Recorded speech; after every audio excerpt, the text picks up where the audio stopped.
Ես ուշադրությամբ հետևում եմ ձեր քարոզարշավը ու նաև տեսնում եմ իշխանության նարատիվները։ Իշխանության հիմնական նարատիվները պտտվում են այդ պատերազմի խաղաղության շուրջ ու այս հարցի մասին ձեզ մի քանի անգամ տվել են, դուք կարճ պատասխան եք տվել, բայց հիմա մի քիչ ավելի լայն եթե հնարավոր է պատասխան տվեք։ Տեսեք, իշխանությունը ասում է մենք չկանք, մենք լինելու է պատերազմ։ Այսօր մինչև գալը կարդացի, որ իրենց ներկայացուցիչներից մեկը ասում էր, եթե մենք չենք վերընտրվում, անգամ թվեր են չեստում 10,000 երեխա կսպանվի, կործանարար պատերազմ կլինի։ Այսինքն ակնհայտորեն հասարակության իրենք տալիս են այդ երկընտրանքը պատերազմ թե խաղաղություն։ Հիմա դուք ասում եք, եթե չի լինում Փաշինյանը, չի լինում նաև պատերազմ, հա։ Բացատրեք, խնդրում եմ, ինչպես է այդ գոնե կարճաժամկետ առում, լավ, երկարաժամկետ առում հասկանում եմ, ուժեղ տնտեսություն, չգիտեմ, երաշխավորված խաղաղություն, բայց գոնե կարճաժամկետ առում ինչպես պիտի կարողանաք երաշխավորել, որպեսզի ասենք, եթե Ադրբեջանը տեսնի օրինակ, որ իրենց համար այսպես ցանկալի իշխանությունը հեռանում է, չօգտվի այդ իրավիճակից ու այդ քաղաքական անցման շրջանից չօգտվի, եթե անշուշտ դուք հավաքեք ձայների մեծամասնություն կամ կոալիցիա։ Ընդհանրապես ում են ճնշում։ Ճնշում են քույլերին։ Դրանից է ամեն ինչ սկսվում։ Բոլոր պետություններն էլ միշտ հարձակում են, երբ որ տեսնում են մյուս պետության ղեկավարը ճիշտ քաղաքականություն չի վարում, վախկոտ է, քույլ է, ոչինչի ընդունակ չի, ստախոս է։ Իսկ այս մարդը արդեն 3 անգամ ապացուցել է, որ ինքը պատերազմ բերող քաղաքական գործիչ է, որ ինքը վախկոտ է, ինքը ուժեղ է միայն ավտոբուսի մեջ, մնացած տեղերը ինքը ոչ մի ուժ չունի, բոլոր գերտերությունների հետ, գլխավոր դաշնակիցների հետ փչացրել է հարաբերությունները, ոչ մի տեղից աջակցության սպասելիք չունի, իսկ մենք կարող ենք մեզ թույլ տալ, որ մենք մենակ պետք է պայքարենք բոլորի դեմ, նա փոքրիկ ստախոս է, խաբում է բոլորին, խաբում է մեր ժողովրդին, մենք պետք է դա հասկանանք, արդեն ժամանակն է, որ ժողովուրդը դա հասկանա, նա բերում է չարիք մեր երկրի գլխին, 300,000 ադրբեջանցիներ է բերում մեր երկրի գլխին։ Ձեր թվայինությամբ երկրորդ հարցը եթե կարելի է, նախ առաջին ուղղակի այսպես ակնարկով ասեմ, որ այսօր առավոտյան հայտարարեց Փաշինյանը, որ ինքը երաշխավորում է, որ իր իշխանության օրոք որևիցե ադրբեջանցի չի գալու Հայաստան եւ չի ապրելու, սա այդ ձեր թեզային պատասխան։ Երկրորդ հանգամանքը որ կա, այդ հայտնի ինսայդերի հոդվածն էր, որտեղ ձեզ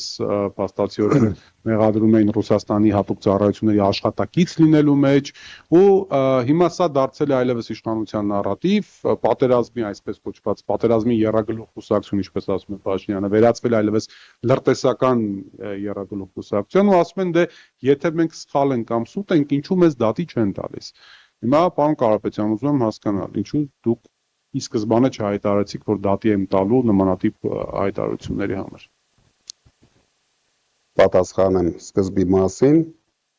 որ ինքը երաշխավորում է, որ 300,000 ադրբեջանցի չեն գալու։ Ինչով է երաշխավորում։ Թող երթվի Ալիևի Ազիզ արևով, որ ինքը երաշխավորում է։ Նույնիսկ համաձայն եմ, թող Սաֆարովի Ազիզ արևով երթվի, որ ինքը երաշխավորում է։ Ինչով է երաշխավորում։ Ինքը երաշխավորեց Արցախին եւ տեսանք ինչ եղավ Արցախի հետ։ Դուք հիշում եք, գոռգոռաց Արցախի հրապարակում եւ հետո շատ համեստ ձևով հրաժարվեց Արցախից։ Վերջին տարիներին 20 թվականից հետո Հայաստանի իշխանությունները Հայաստանի, թե Արցախի, թե Հայաստանի մասով ոչ մի որոշման չեն մասնակցում։ Իրենք ունեն շեֆ, շեֆը ինչ որոշում է, դա իրագործում է։ Իրենք կատարողներ են, իրենք գործիքներ են, մեր երկիրը, մեր պետությունը հայաթափելու գործիքներ են։ Երկրորդ մասը հիշեցրեք հարցի։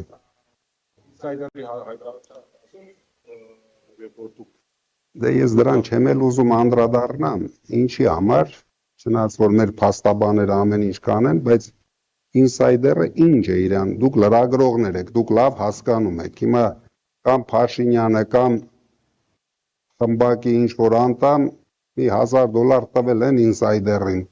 ինչ-որ բան ա գրել, հիմա բոլորս պետք է դրան լուրջ ընդունենք ու անդրադառնանք, ամենայն դեպս ես